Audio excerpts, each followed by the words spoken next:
हनुमान् श्रीपदो वायुपुत्रो रुद्रो नघोजरः अमृत्यवीरवीरश्च ग्रामवासो जनाश्रयः धनदो निर्गुणः शूरो वीरो निधिपतिर्मुनिः पिङ्गाक्षो वरदो वाग्मी सीताशोकविनाशकः शिवः शर्वत्परो व्यक्तो व्यक्ताव्यक्तो धराधरः पिङ्गकेशः पिङ्गरोमा श्रुतिगम्यः सनातनः अनादिर्भगवान् देवो विश्वहेतुर्जनाश्रयः आरोग्यकर्ता विश्वेशो विश्वनाथो हरीश्वरः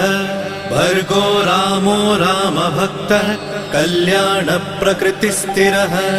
विश्वम्भरो विश्वमूर्तिर्विश्वाकारश्च विश्वपः विश्वात्मा विश्वसेव्योऽथ विश्वो विश्वहरो रविः विश्वचेष्टो विश्वगम्यो विश्वध्येयः कलाधरः प्लवङ्गमः कपिश्रेष्ठो ज्येष्ठो विद्यावनेचरः बालो वृद्धो युवा तत्त्वगम्यः सुखो यजः अञ्जनासूनुरव्यग्रो